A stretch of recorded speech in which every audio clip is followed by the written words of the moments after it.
بسم الله الرحمن الرحيم طاسيم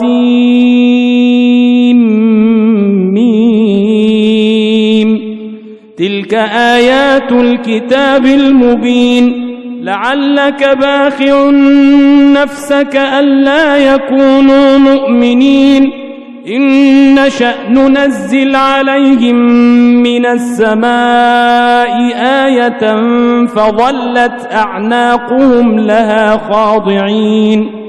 In the name of Allah, the most gracious, the most merciful. Ta, Sin, Mim. These are the verses of the manifest book, this Quran, which makes things clear. It may be that you, O Muhammad, are going to kill yourself with grief that they do not become believers in your prophethood and in your message of Islamic monotheism. If we willed, we could send down to them from the heavens a sign to which they would bend their necks in humility. وما يأتيهم من ذكر من الرحمن محدث إلا كانوا عنه معرضين فقد كذبوا فسيأتيهم أنباء ما كانوا به يستهزئون. And never comes to them a reminder as a recent revelation from the most gracious Allah, but they turn away from it. So they have indeed denied the truth, this Quran. Surely the news of what they mocked will come to them. أولم يروا إلى الأرض كم أنبتنا فيها من كل زوج كريم إن في ذلك لآية وما كان أكثرهم مؤمنين وإن ربك لهو العزيز الرحيم. Do they not observe the earth and how much of every good thing we cause to grow on it? Indeed, in this is a sign. Yet most of them are not believers. And indeed, your Lord, He is truly the Almighty, the most merciful. وَإِذْ نَادَى رَبُّكَ مُوسَىٰ أَنِ ائْتِ الْقَوْمَ الظَّالِمِينَ قَوْمَ فِرْعَوْنَ أَلَا يَتَّقُونَ قَالَ رَبِّ إِنِّي أَخَافُ أَن يُكَذِّبُونِ ويضيق صدري ولا ينطلق لساني فأرسل إلى هارون ولهم علي ذنب فأخاف أن يقتلون.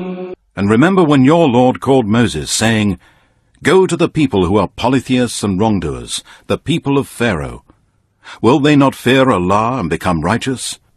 He said, My Lord, indeed, I fear that they will deny me, and that my chest constricts and my tongue does not express well. So send for Aaron to come along with me. And they have a charge of crime against me, and I fear they will kill me. قال كلا فاذهبا بآياتنا إنا معكم مستمعون فأتيا فرعون فقولا إنا رسول رب العالمين أن أرسل معنا بني إسرائيل. Allah said, No, go both of you with our signs. Indeed, we shall be with you listening. And when you both come to Pharaoh, say, We are the messengers of the Lord of mankind, jinn, and all that exists. So allow the children of Israel to go with us. قال ألم نربك فينا وليدا ولبثت فينا من عمرك سنين وفعلت فعلتك التي فعلت وأنت من الكافرين قال فعلتها إذا وأنا من الضالين ففررت منكم لما خفتكم فوهب لي ربي حكما وجعلني من المرسلين وتلك نعمة تمنها علي أن عبدت بني إسرائيل. Pharaoh said to Moses, Did we not bring you up amongst us as a child? And you dwelt many years of your life with us. And you committed a crime by killing a man. And you are one of the ungrateful. Moses said, I did it when I was ignorant as regards my Lord and his message. So I fled from you when I feared you. But my Lord has granted me wisdom and appointed me as one of the messengers. and this is the past favor with which you reproach me, that you have enslaved the children of Israel. قال فرعون وما رب العالمين قال رب السماوات والأرض وما بينهما إن كنتم موقنين قال لمن حوله ألا تستمعون قال ربكم ورب آبائكم الأولين قال إن رسولكم الذي أرسل إليكم لمجنون قال رب المشرق والمغرب وما بينهما إن كنتم تعقلون. Pharaoh said, And what is the Lord of mankind, jinn, and all that exists? Moses said, The Lord of the heavens and the earth, and all that is between them, if you seek to be convinced with certainty. Pharaoh said to those around, Do you not hear what he says? Moses said, Your Lord, and the Lord of your ancient fathers. Pharaoh said, Indeed, your messenger, who has been sent to you, is a madman. Moses said, Lord of the east and the west, and all that is between them, if you only understood.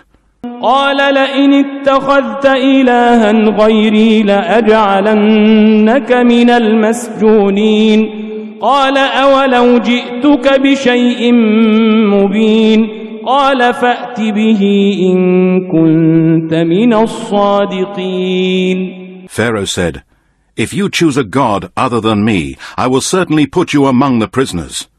Moses said, Even if I bring you something manifest and convincing? Pharaoh said, Bring it forth then, if you are of the truthful. فألقى عصاه فإذا هي ثعبان مبين ونزع يده فإذا هي بيضاء للناظرين قال للملأ حوله إن هذا لساحر عليم يريد أن يخرجكم من أرضكم بسحره فماذا تأمرون. So Moses threw his stick, and behold, it was a serpent, manifest. And he drew out his hand, and behold, it was white for all to see. Pharaoh said to the chiefs around him, Indeed, this is a well-versed sorcerer. He wants to drive you out of your land by his sorcery. Then what is your counsel, and what do you command? قالوا أرجه وأخاه وابعث في المدائن حاشرين يأتوك بكل سحار عليم فجمع السحرة لميقات يوم معلوم وقيل للناس هل أنتم مجتمعون لعلنا نتبع السحرة إن كانوا هم الغالبين. They said, Keep him and his brother in suspense for a while, and send callers to the city, to bring up to you every well-versed sorcerer. So the sorcerers were assembled at a fixed time on a day appointed. And it was said to the people, Are you too going to assemble, so that we may follow the sorcerers if they are the winners? فلما جاء السحرة قالوا لفرعون أئن لنا لأجرا إن كنا نحن الغالبين قال نعم وإنكم إذا لمن المقربين. So when the sorcerers arrived, they said to Pharaoh, Will there be a reward for us if we are the winners? He said, Yes, and you shall indeed be of those brought near to myself. قال لهم موسى ألقوا ما أنتم ملقون فألقوا حبالهم وعصيهم وقالوا بعزة فرعون إنا لنحن الغالبون فألقى موسى عصاه فإذا هي تلقف ما يأفكون فألقي السحرة ساجدين قالوا آمنا برب العالمين رب موسى وهارون. Moses said to them, Throw what you are going to throw. So they threw their ropes and their sticks and said, By the might of Pharaoh, it is we who will certainly win. Then Moses threw his stick, and behold, it swallowed up all the falsehoods which they showed. And the sorcerers fell down prostrate, saying, "We believe in the Lord of mankind, jinn, and all that exists, the Lord of Moses and Aaron." قال آمنتم له قبل أن آذن لكم إنه لكبيركم الذي علمكم السحر فلسوف تعلمون لأقطعن أيديكم وأرجلكم من خلاف ولأصلبنكم أجمعين. Pharaoh said, "You have believed in him before I give you permission? Surely he is your chief who has taught you magic, so indeed you shall come to know. Indeed I will cut off your hands and your feet on opposite sides, and I will crucify you all."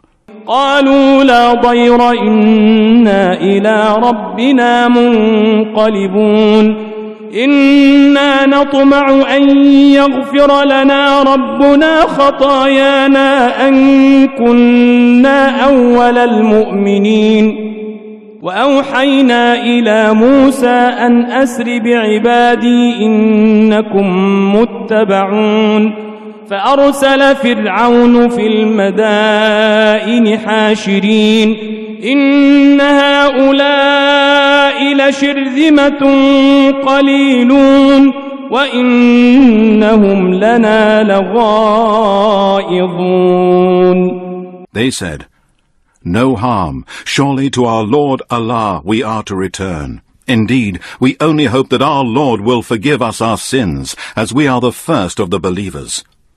And we inspired Moses, saying, "Take away my slaves by night. Indeed, you will be pursued." Then Pharaoh sent callers to all the cities, saying, "Indeed, these are but a small band, and what they have done has enraged us.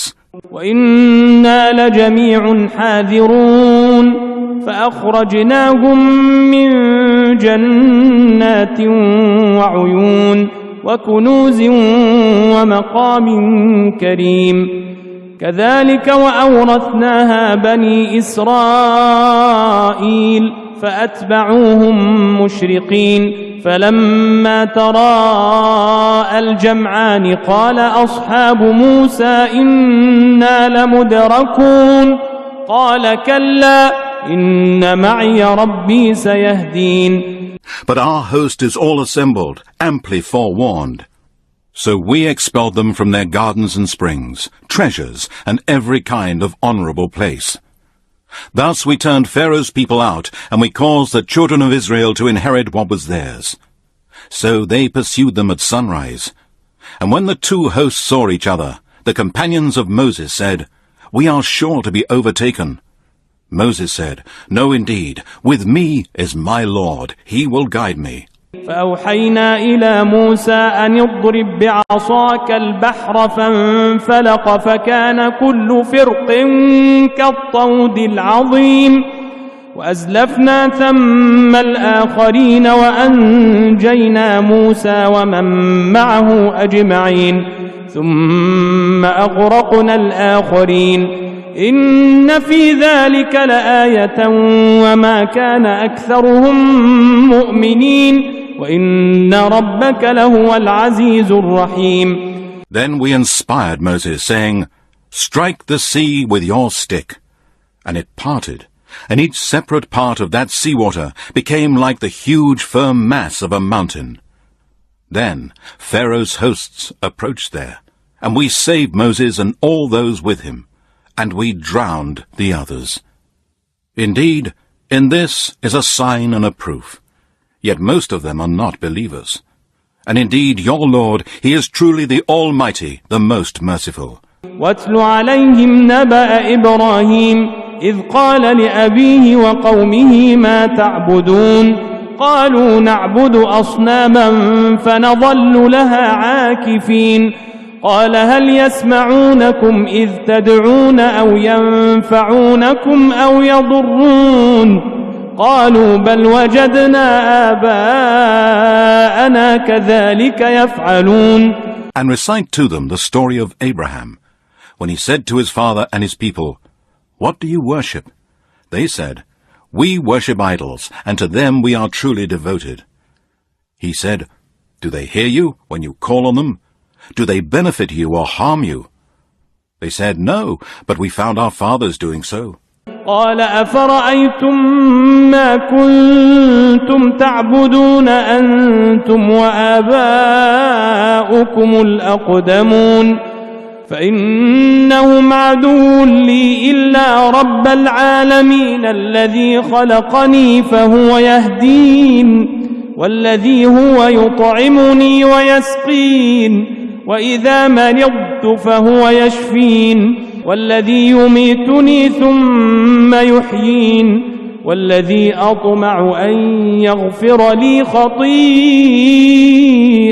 يوم الدين رب هب لي حكما وألحقني بالصالحين واجعل لي لسان صدق في الآخرين واجعلني من ورثة جنة النعيم واغفر لأبي إنه كان من الضالين ولا تخزني يوم يبعثون يوم لا ينفع مال ولا بنون إلا من أتى الله بقلب سليم. He said, Do you observe that which you have been worshipping, you and your ancient fathers? Indeed, they are enemies to me, save the Lord of mankind, jinn, and all that exists, who has created me, and it is he who guides me, and it is he who feeds me and gives me drink, and when I am ill, it is he who cures me, and it is he who will cause me to die, and then will bring me back to life again, and who, I hope, will forgive me my faults on the day of recompense. My Lord, bestow wisdom on me, and join me with the righteous, and grant me an honorable mention in later generations, and make me one of the inheritors of the paradise of delight. And forgive my father, indeed he is of the erring, and do not disgrace me on the day when all the creatures will be resurrected, the day when neither wealth nor sons will avail, except him who brings to Allah a pure heart. وأزلفت الجنة للمتقين وبرزت الجحيم للغاوين وقيل لهم أين ما كنتم تعبدون من دون الله هل ينصرونكم أو ينتصرون فكبكبوا فيها هم والغاوون وجنود إبليس أجمعون قالوا وهم فيها يختصمون تالله إن كنا لفي ضلال مبين إذ نسويكم برب العالمين وما أضلنا إلا المجرمون فما لنا من شافعين ولا صديق حميم فلو أن لنا كرة فنكون من المؤمنين إن في ذلك لآية وما كان أكثرهم مؤمنين. And paradise will be brought near to the pious, and the hellfire will be placed in full view of the erring. And it will be said to them, Where are the false gods, whom you used to set up as rivals with Allah, and that you used to worship instead of Allah?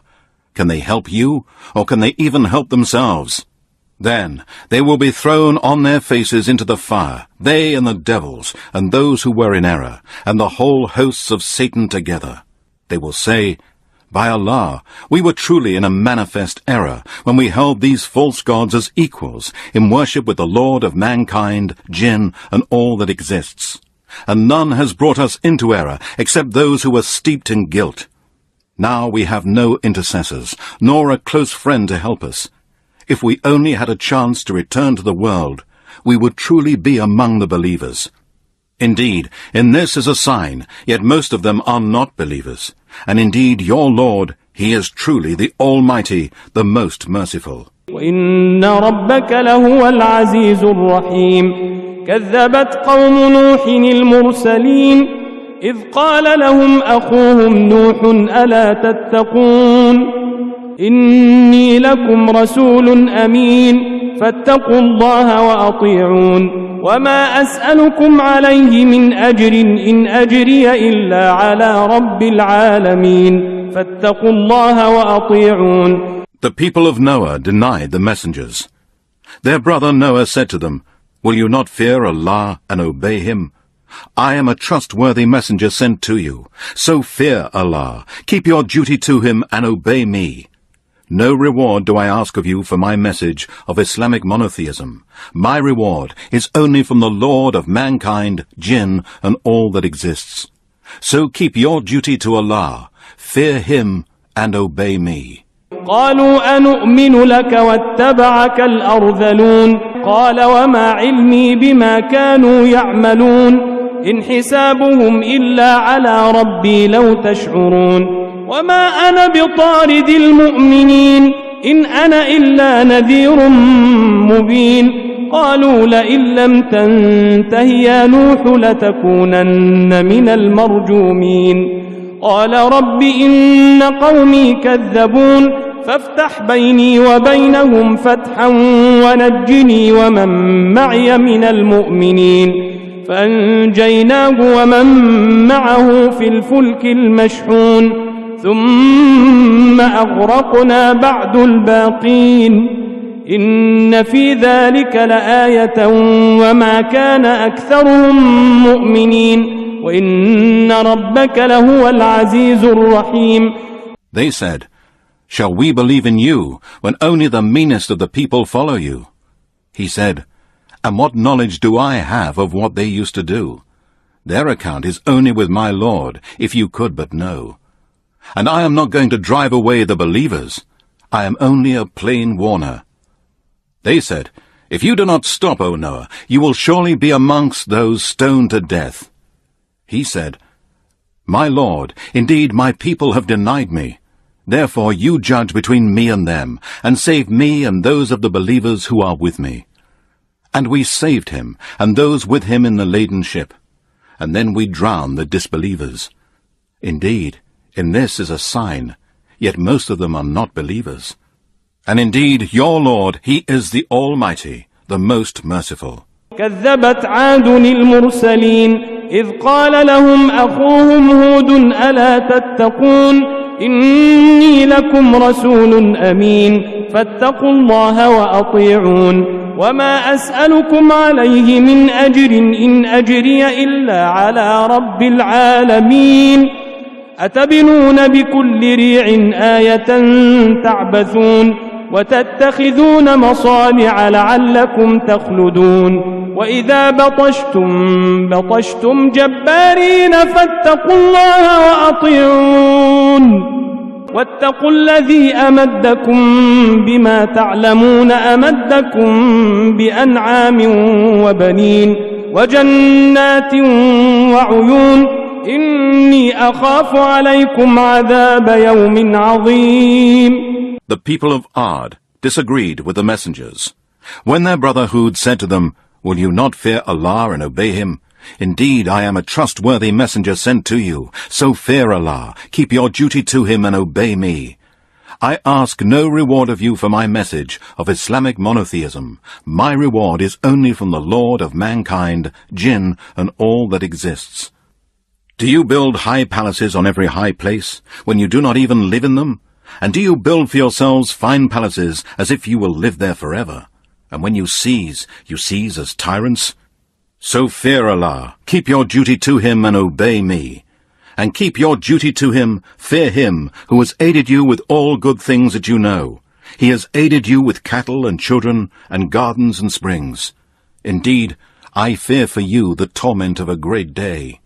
قالوا سواء علينا أوعظت أم لم تكن من الواعظين إن هذا إلا خلق الأولين وما نحن بمعذبين فكذبوه فأهلكناهم إن في ذلك لآية وما كان أكثرهم مؤمنين وإن ربك لهو العزيز الرحيم. They said, it is the same to us whether you preach or do not preach. This is no other than the false tales and religion of the ancients, and we are not going to be punished. So they denied him, and we destroyed them. Indeed, in this is a sign, yet most of them are not believers. And indeed, your Lord, He is the Almighty, the most merciful.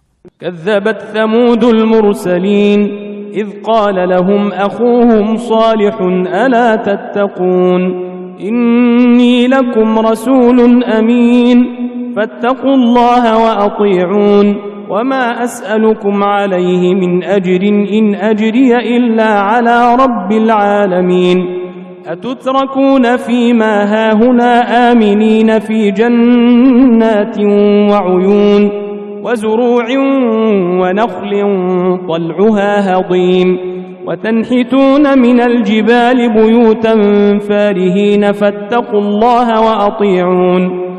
The people of Thamud disagreed with the messenger. When their brother Salih said to them, "Will you not fear Allah and obey him? I am a trustworthy messenger sent to you, so fear Allah, keep your duty to him and obey me. I ask no reward of you for my message of Islamic monotheism. My reward is only from the Lord of mankind, jinn, and all that exists. Will you be left secure in that which you have here, in gardens and springs, and green crops and date palms, with spathes near to breaking with the weight of fruit? And you carve houses out of mountains with great skill. So fear Allah. Keep your duty to him and obey me. ولا تطيعوا أمر المسرفين الذين يفسدون في الأرض ولا يصلحون قالوا إنما أنت من المسحرين ما أنت إلا بشر مثلنا فأت بآية إن كنت من الصادقين قال هذه ناقة لها شرب ولكم شرب يوم معلوم ولا تمسوها بسوء فيأخذكم عذاب يوم عظيم فعقروها فأصبحوا نادمين فأخذهم العذاب إن في ذلك لآية وما كان أكثرهم مؤمنين وإن ربك لهو العزيز الرحيم. And do not follow the command of those who are extravagant, who make mischief in the land, and who do not reform. They said, "You are only of those bewitched. You are but a human being like us. Then bring us a sign if you are of the truthful." He said, "Here is a she-camel. It has a right to drink water, and you have a right to drink water, each on a known day. And do not touch her with harm, lest the torment of a great day seize you." But they killed her, and then they became regretful. So the torment overtook them. Indeed, in this is a sign, yet most of them are not believers. And indeed, your Lord, He is the Almighty, the most merciful.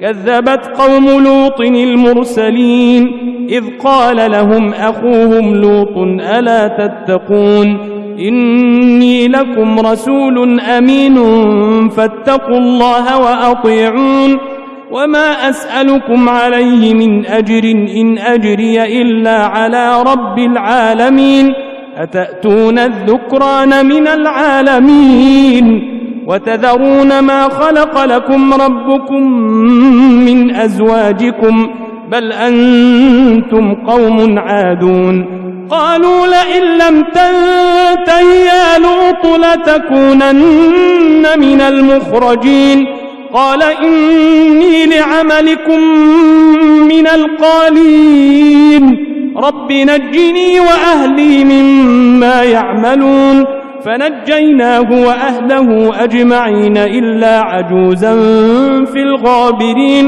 ثم دمرنا الآخرين وأمطرنا عليهم مطرا فساء مطر المنذرين إن في ذلك لآية وما كان أكثرهم مؤمنين وإن ربك لهو العزيز الرحيم.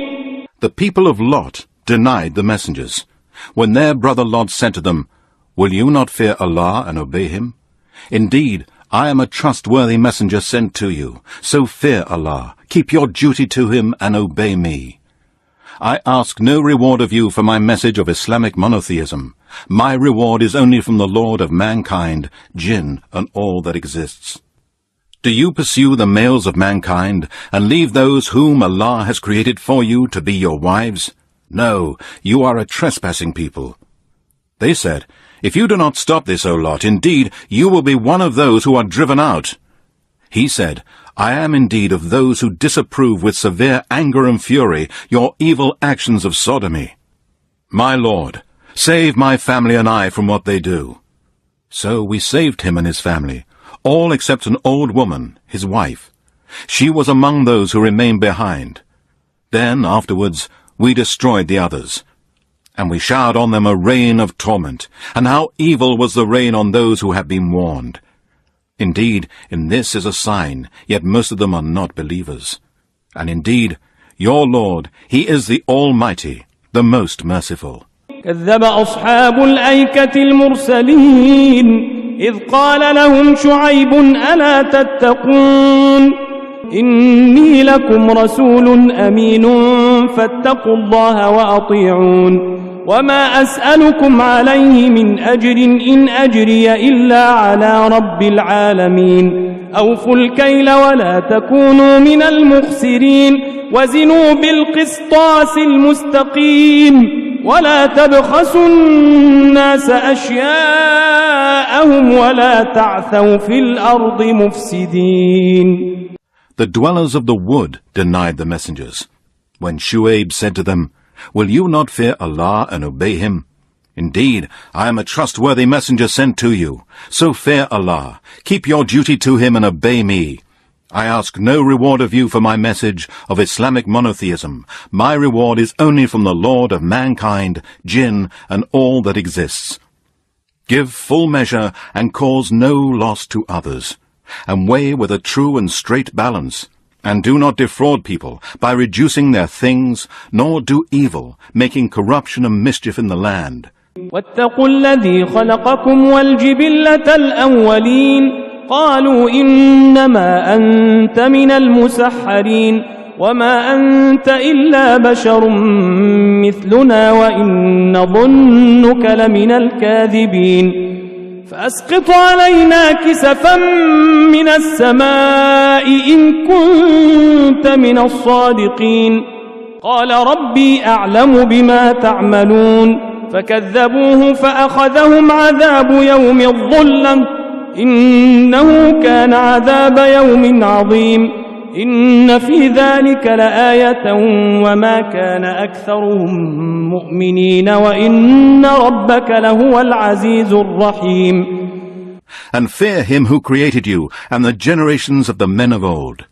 They said, You are only one of those bewitched. You are but a human being like us, and indeed, we think that you are one of the liars. So cause a piece of the heavens to fall on us, if you are of the truthful. He said, My Lord is the best knower of what you do. But they denied Him. So the torment of the day of shadow seized them. Indeed, that was the torment of a great day. Indeed, in this is a sign, yet most of them are not believers.